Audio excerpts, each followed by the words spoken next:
You'll never be enough. She said it like a fact, not in a moment of anger, not during a fight, just casually, like she was reading a weather report.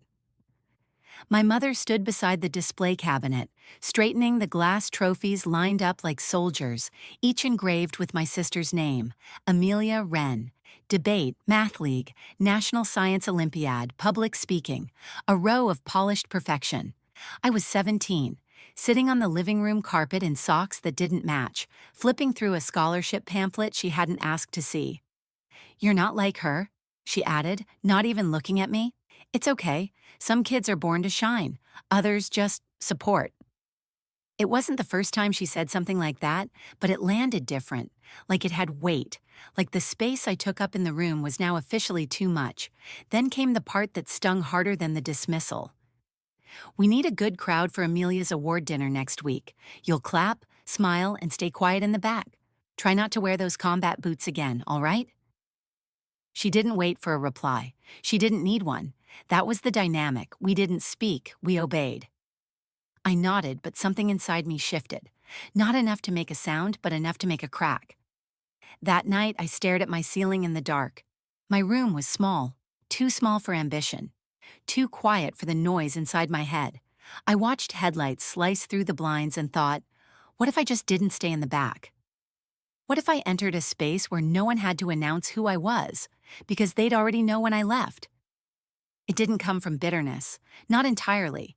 It came from a place deeper than revenge. It came from erasure, from years of being the family's useful ghost, the one who rewrote essays, ironed Amelia's blazers, memorized entire debate scripts just to quiz her. My name wasn't on the medals, but my fingerprints were everywhere. Amelia was the fire. I was the kindling, until that night. I opened my laptop, fingers trembling. My screen blinked back at me, empty, clean, waiting.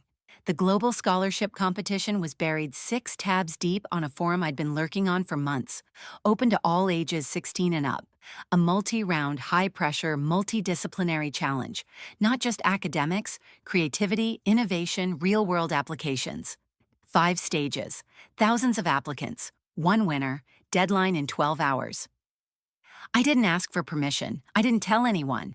I registered under my legal name, Amelia Wren. No typo. That's mine, not hers. Same blood, different spelling. A quiet rebellion.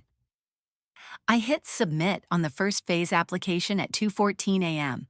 I sat in the glow of my screen afterward, heart slamming against my ribs like it was trying to get out. There was no applause, no light bulb moment, just silence. But it wasn't the same kind of silence I'd always known. This one hummed with possibility. The next morning, Amelia's face was on the cover of our local paper. I made her breakfast and clipped the article to the fridge. No one noticed my red eyes. No one asked why I'd barely slept. They didn't have to. The clock had already started. The morning after I submitted my application, the world moved exactly the same. The toast was burned, the coffee was bitter, and my mother's voice floated down the stairs like a corporate memo. Amelia's blazer is wrinkled. You know where the steamer is." Of course I did. I pressed it in silence. The fabric still smelled like her perfume. Expensive, citrusy, aspirational. She floated into the kitchen in full Amelia mode. Hair smooth, smile sharp, posture that said, "I belong." "Thanks, Em," she chirped without looking up from her phone. I nodded like a loyal assistant, like a background character. But I wasn't just steaming clothes anymore. I was feeding a version of myself no one had met, one that didn't need a spotlight to burn. 2 days later, an email arrived. Subject, round 1, you're in. It felt like I'd been granted access to a universe that didn't require family connections or last names etched on trophies. Just ability, grit, quiet fury. I closed my door and read the prompt. Design a community-based solution to a global challenge using limited resources. I stared at it, blank for a few seconds. Then something surged. I remembered the neighborhood where our school donated old textbooks instead of laptops. I remembered the girls who stopped coming to class when they didn't have clean uniforms. I remembered what it felt like to be bright, but overlooked. I mapped out a plan for an open-source modular education hub, mobile and solar-powered, that could be scaled across resource-strapped communities. I didn't use flowery language. I didn't sell pity. I designed it like it was already real. When I clicked submit, I didn't feel triumphant. I felt steady, like finally holding a knife by the handle instead of the blade. Meanwhile, downstairs, Amelia was rehearsing her award speech in front of the mirror. I could hear her from my room. And most of all, she said, pausing for effect, I owe everything to my family for always believing in me. I almost laughed, almost. Round two was a collaborative challenge. I was randomly paired with two international applicants, Gina from South Korea and Owen from Kenya. Both brilliant, both kind in the way genius people often aren't. We never showed our faces, only usernames and voices. They called me M. I liked that. It felt like starting over without apology. We worked through time zones, connection issues, cultural differences. Our task? Reimagine a public transportation system in a flood-prone region using sustainable tech and AI. While Amelia was posting selfies with her award plaque, I was on a video call at 3 a.m., sketching a topographic metro grid with Gina, while Owen calculated data loss metrics on his phone from a Nairobi bus stop. And for the first time in my life, I wasn't the helper. I was leading. I started sleeping with my laptop beside me, waking up to alerts and brainstorming notes. I missed dinner twice. My mother barely noticed. Amelia's schedule eclipsed everything. When she asked why I looked tired, I told her it was just exam stress. Don't overdo it, she said absent-mindedly. We're not all built for that kind of pressure. She wasn't being cruel, just consistent. Round three came in like a slap disguised as a handshake. A real-time virtual debate, global audience, 90 seconds to make your case, no prep, no second chances. Topic: do academic accolades reflect true intelligence? Oh, universe, you're funny. I wiped my sweaty palms on my jeans and waited for the countdown. When the moderator said go, I opened my mouth and every word that spilled out was one I hadn't even known was inside me. Intelligence isn't how loud you win. It's how deeply you understand what others never hear. I saw the chat explode. Little fire emojis, claps, someone typed, she ate. I didn't smile. I didn't cheer. I logged off, closed my laptop, and lay on my bed staring at the ceiling like maybe it would applaud me for once. It didn't, but I didn't care. By the time the email came in for round four, I'd stopped checking for validation. I was moving on something purer. My sister won another award that week, this one from a tech foundation. She's going to change the world, my mom bragged to the neighbors. I was helping her get dressed for the gala, zipping up her back while she scrolled on her phone. She never turned to ask me how my week was. But I wasn't waiting anymore. I'd been accepted into the final round, and it wasn't just digital now, it was in person, in another country, expenses covered, 5 finalists, 1 stage. I'd won the right to stand where no one had asked me to clap in the shadows, and I was going in under one name only, Amelia Wren. The name she'd made famous, the name I was about to redefine. I didn't tell anyone I was leaving, not my mother, not Amelia, not even my school. The official email had arrived just past midnight, glowing like some divine invitation in my inbox.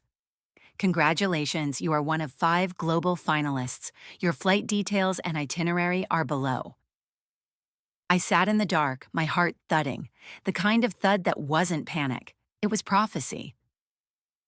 3 days later, I packed a single carry-on. Laptop, charger, backup flash drive, 3 changes of clothes, and the navy blue blazer I'd once ironed for my sister. I'd altered it slightly, tightened at the waist, new buttons. She wouldn't recognize it. The cab arrived at dawn. My mother was in the kitchen heating almond milk for her morning shake. Amelia was asleep in her silk eye mask. I left a single note. Gone for a school project, back next week. Don't worry. I wasn't lying, just trimming the details. The flight was long. The city I landed in was colder than I expected. Brisk wind, glass buildings, strangers with accents I couldn't quite place. Everything unfamiliar. Everything clean. The hotel room overlooked the bay. My name was printed on the welcome package, Amelia Wren. For a moment, I stared at it, unsure. Would anyone notice? Would the organizers think I was pretending to be someone I wasn't? But I hadn't used her credentials, just the name. The rest, all the work, the rounds, the hours, the ideas, they were mine. She'd inherited the spotlight. I'd built mine with splinters. I slipped the badge over my head and whispered the name once aloud. Not with shame, not with apology, but with ownership. Amelia Wren. Let them believe what they want. The other four finalists were already gathered in the conference lounge when I arrived. All of them older, two college students, a 22-year-old tech prodigy, and a 19-year-old nonprofit founder from Berlin. I was the youngest, the quietest, the only one without a personal website, but I didn't shrink. They greeted me politely. We exchanged nods, smiles, credentials. No one asked why my last name sounded familiar. No one questioned how someone with no media presence had landed here. That night, in the solitude of my hotel bathroom, I practiced my final pitch in front of the mirror. Hair pulled back, eyes steady, no charm, no fluff, just facts, fire, and the ache of years unspoken. I didn't rehearse for perfection. I rehearsed for clarity. On the second day, we toured the innovation facility where we'd be presenting. The stage was wide, white, sterile. The air smelled like opportunity and stress. I stood on the edge of it, blinking against the overhead lights, trying to imagine what it would feel like when the words came out, not in a whisper, but from a microphone, not in a diary, but into the world. The staff briefed us on timing, 10 minutes each, no notes, judges from 4 countries, media coverage, live stream. My stomach twisted, but not with nerves, with readiness. That night, just before lights out, I received a text from Amelia. Amelia. Mom says you've been weird lately. Everything okay? Amelia. Also, where's my blazer? I stared at the screen. I could have replied with a picture of the city skyline, of the badge, of the rehearsal hall. I could have said, funny you should ask. I'm about to win the biggest thing this family's never asked about. Instead, I typed one sentence. Me. Don't wait up. Then I turned off the phone. In the dark, I whispered my real name, Amelia, into the pillow like a secret spell. But tomorrow, I'd walk onto that stage as Amelia Wren, not to steal her identity, to reclaim the legacy they told me I could never have. And I wasn't there to clap in the back anymore. I was there to be heard. The morning of the presentation, I woke before the alarm. The sky was still a deep gray outside the hotel window, the kind that feels like silence pressed into color. I sat up slowly, staring out at the bay, watching the city stretch into motion. I ironed the blazer myself, buttoned it carefully, pulled my hair into a low, neat bun. No makeup, no earrings, just the look of someone who had nothing to prove but everything to say. Downstairs, the other finalists were gathered near the lobby espresso bar. Gina, one of the organizers, smiled at me, clipboard in hand. "You ready, Amelia?" she asked. I didn't flinch. Always. The venue was sleek, all glass and concrete and quiet intimidation. Cameras lined the back wall. Staff buzzed in hushed tones. A woman with a headset whispered countdowns to the crew. My name, Amelia Wren, flashed across the welcome screen. Not the real Amelia, not the golden girl, but no one here knew that. We drew lots for speaking order. I was last. Of course I was. The irony didn't escape me. Always the one standing behind, watching everyone else go first. Only this time, I wasn't waiting to clap. The finalists before me were impressive. Smooth-talking, highly connected, backed by advisors and bios that read like manifestos. They used buzzwords like disruption and scalability. They referenced published papers, quoted economists, gestured like TED Talk veterans, and they were good. But as I sat there, legs crossed, fingers tracing the edge of my blazer, I wasn't afraid. I wasn't jealous. I wasn't even comparing. Because their voices didn't shake the floor under me. Mine would. When they called my name, the room hushed. I walked up the steps, each one solid beneath me like I'd built them myself. I turned to face the judges, 5 pairs of eyes, some curious, some skeptical, a few polite, already glazed with fatigue. They expected what they'd seen all day, polished ambition in a new accent. Instead, I began with a story. Not about stats, not about credentials, about a schoolgirl in a rusted classroom whose education stopped when her uniform got stained. About a rural community where talent dried up not for lack of brilliance, but for lack of outlets. About a sister who once whispered to herself in the mirror because her voice didn't belong anywhere else.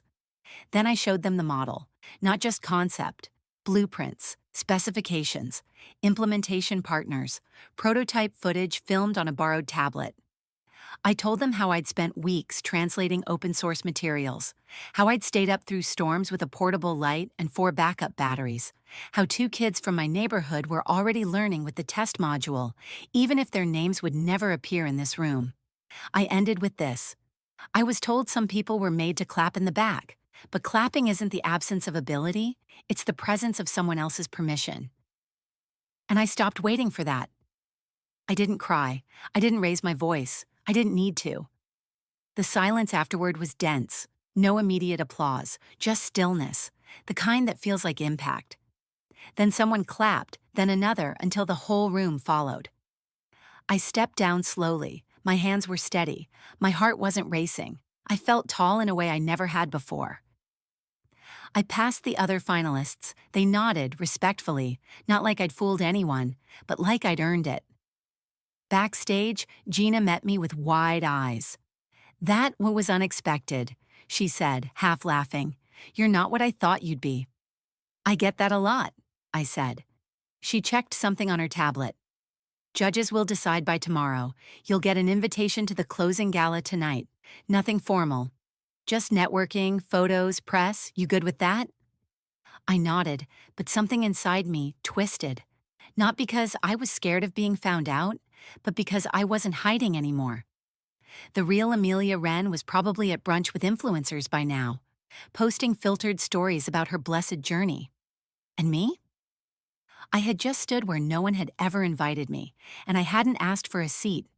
I'd built the damn stage. The gala was held in a restored opera house. High-arched ceilings, velvet chairs, walls that whispered money and history. It smelled like cologne and nerves. I stood near the back entrance as photographers positioned themselves by the step and repeat wall, waiting for people more important than I'd ever been told I could be.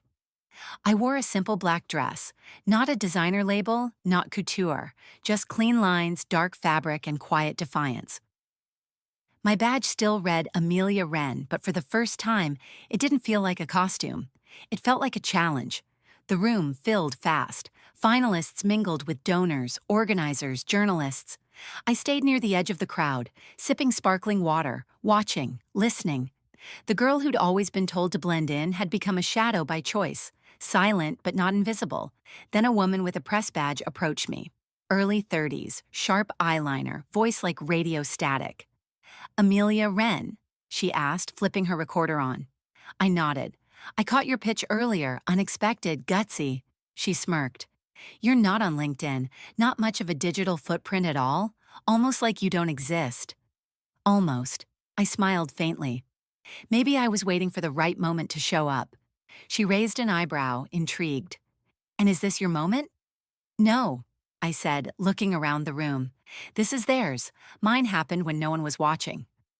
She blinked, then lowered her mic. "Well," she said, "if you ever publish a memoir, let me know. You've got something people want to hear." She walked away before I could answer. I didn't chase her. My hands didn't shake. I wasn't faking confidence anymore. I was just full of clarity, of choices, of finally knowing that I didn't need to shrink to survive. A waiter passed with a tray of champagne. I waved it off. I didn't want bubbles. I wanted breath. Then across the room, I saw Gina talking to a group of donors. She spotted me, smiled, and gave a small nod toward the corner hallway. I followed. It was quieter there, near a small side door that led to a private lounge. She handed me a card, thick, matte, embossed. My name on it. Not Amelia's, Amelia Wren. I looked at her. "They know," she said. "We figured it out last night. The application didn't lie, but the name match raised some flags. One of the judges is from your region. He asked questions." I stiffened, ready. We watched the footage, checked the back end, saw who actually submitted each phase. You didn't fake anything. You just borrowed the shape of someone else's spotlight. I expected reprimand, disqualification, but Gina's voice softened. "And you earned it anyway." Silence pulsed between us. "No press will hear about the name thing," she added. "That's not the story we're interested in. The story is the girl who showed up as her own storm." She turned, stepped back toward the crowd, leaving me in that hallway with the weight of my own truth finally resting evenly across my shoulders. For a long minute, I just stood there, holding the card, my name, my real name. I didn't cry, I didn't laugh. I just inhaled deeply, like someone walking out of a burning house that wasn't hers. I returned to the gala floor just in time to hear them begin the announcements. No grand winner yet, just acknowledgments, sponsor messages, applause cues. But people looked at me differently now. The other finalists, the journalists, even the staff. They weren't looking at Amelia Wren, the trophy daughter from polished photos. They were looking at me, the quiet one, the one who arrived without noise and built a roar. And for the first time in my life, I didn't want to fade into the background. Not because I needed attention, but because I finally knew. I was never the shadow. I was the source of the light. The flight home felt surreal, not glamorous, not triumphant, just suspended, a middle space between who I'd been and who I couldn't unbecome. I sat by the window, hoodie up, headphones in, pretending to sleep while the world moved beneath me, ignorant of the fact that a girl who was never expected to make noise had just shattered an entire room with nothing but her voice. I didn't win first place. That went to Owen, the quiet prodigy from Kenya. He deserved it.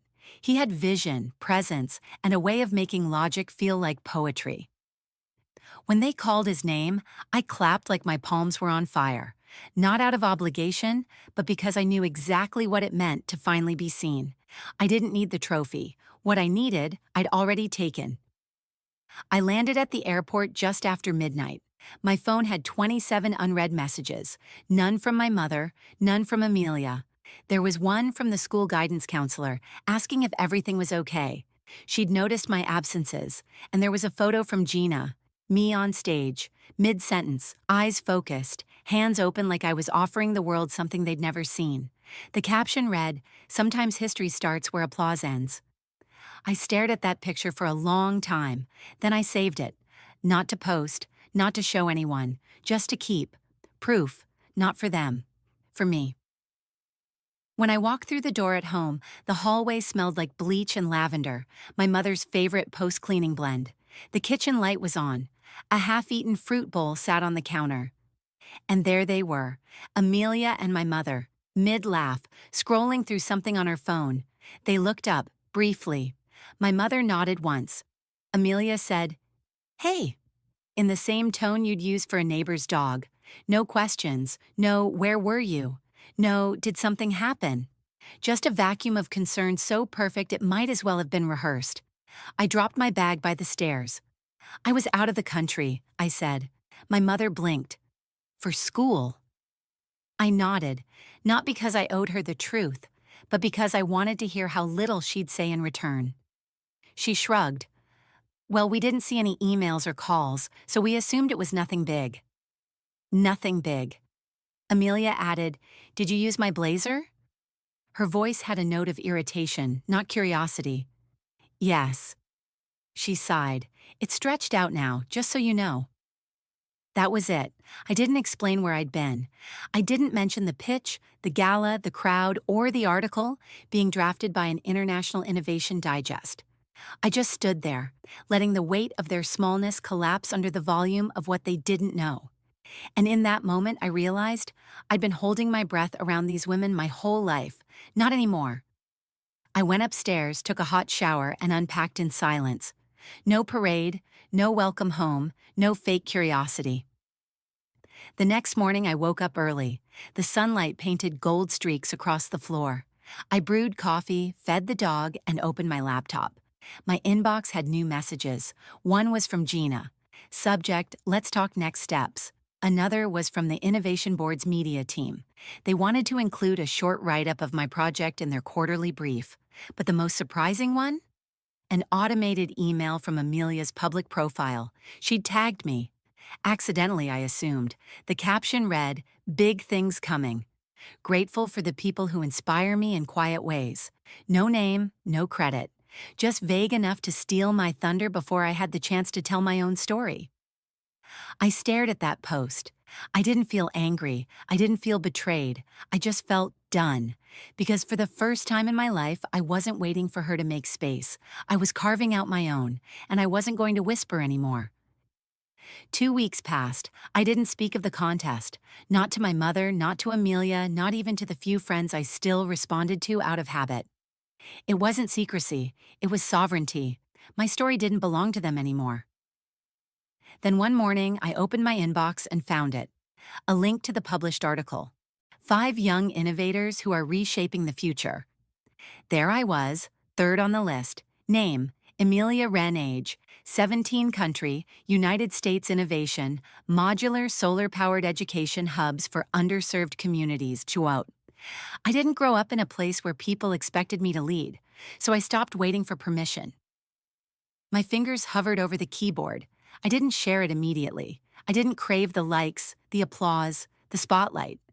But I knew it was time. Not to prove anything, to reclaim everything. I logged into my rarely used Instagram, wiped the dust off my profile, and posted 2 images.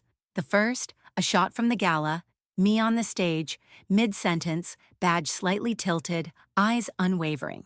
The second, a scanned copy of the finalist certificate, my name spelled out, Amelia, not Amelia. The caption. Turns out I never needed to change my name, just my narrative. I closed the app, left my phone on the kitchen counter, poured coffee, sat at the table as sunlight poured across the floor like quiet victory. I didn't wait long. The phone buzzed like a hive cracking open. Mentions, messages, comments, and then the inevitable. Amelia. She called first. I didn't pick up. Then she texted. Amelia. You really used my name? Amelia. Wow. Amelia. People are asking if I entered some competition? What the hell? Amelia. Did you do this to humiliate me? I read every message. I didn't answer. Because the truth was, she wasn't even the villain. She was the product of a system that fed one daughter confidence and fed the other silence, and I had stopped being hungry. Hours later, my mother stormed into my room, holding her phone like it was bleeding. Amelia, she snapped, what is all this? You went behind our backs? You embarrassed your sister? Do you understand what you've done? I turned from my desk slowly. What I've done, I said calmly, is what no one ever thought I could do. She opened her mouth, closed it. You used Amelia's name, she hissed. That's deception. I stood. That's reclamation. You dressed her in my ideas for years. I just took back what was already mine. For a long time, she said nothing. Her mouth twitched like she wanted to scold me, but the words had nowhere to land. Because deep down, she knew. She always knew. I had helped build Amelia's kingdom with invisible hands, but now my fingerprints were finally visible. That evening, the school posted about me. They'd found the article, shared it on their official page with a generic congratulatory message. Local student featured in International Innovation Spotlight. And again, no mention of Amelia. The comment section bloomed like spring in fast motion. Students, teachers, people I barely knew, saying things like, she was always quiet, but damn. Why didn't we know she was doing this? This is legendary. My mother stayed silent for the rest of the day. Amelia didn't come downstairs for dinner, and I walked to the corner cafe alone, ordered tea, sat by the window with my laptop and opened a blank document titled, The Blueprint for What Comes Next, because now the world was listening, and I wasn't done speaking. The days that followed were oddly still. No apologies, no fights, just silence thick enough to slice. Amelia didn't speak to me, not a glance, not a word. She walked through the house like a ghost who used to own the place. The pedestal she stood on had cracked, not because I knocked it down, but because it was hollow. And my mother? She avoided me, like eye contact might burn. She still set the table with 3 plates, still called Amelia to dinner with the same bright tone. But me? She'd stopped pretending. No small talk, no questions. Just distance in a familiar house. It didn't hurt, not in the way it used to, because I wasn't that girl anymore. The one waiting to be praised, noticed, loved on someone else's terms. I had stepped into my own voice, and it was loud, even in silence. One evening, as the sun painted the sky in those impossible pinks and blues, a package arrived at the door. No return label. My name written in ink so deliberate, it felt like an apology. Inside was my blazer, the one Amelia had accused me of stretching, freshly dry cleaned, folded neatly, no note, just a quiet concession. I laid it on my bed, ran a hand over the lapel, and smiled. A week later, I was invited to speak at a youth innovation forum, then a podcast request, a mentor program, an offer from a nonprofit that wanted to pilot my education model in 3 cities. Doors opened, not because I kicked them, but because I'd stopped waiting for someone else to hold the handle. I accepted every invitation without hesitation, because now I didn't need permission. One morning, my father, who was often a background figure in these domestic shadows, knocked gently on my door. He looked uncertain, holding a mug of coffee like it might shield him. "Your mother told me what happened," he said. "I read the article." I didn't answer. "I didn't know you were doing all this," he added, voice lower now.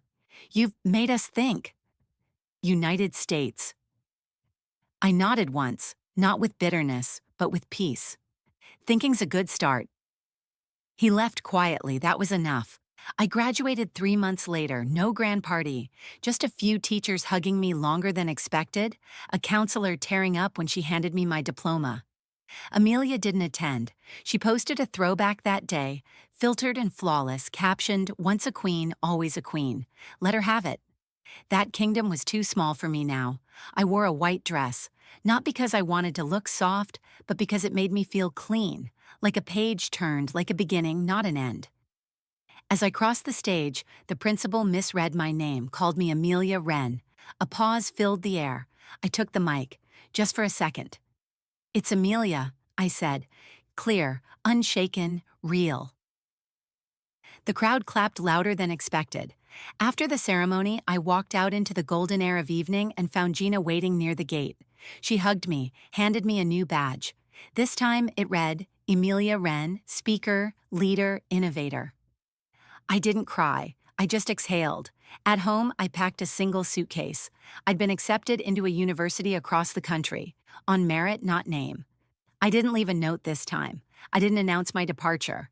I just walked out, quiet and sure, like a girl who no longer needed to be told where to sit, how to clap, or when to smile. As the train pulled away, I looked out the window and whispered to the passing trees, "You said I'd never be enough." I smiled. "Turns out you were right. I wasn't enough. I was always more. And this was just the beginning.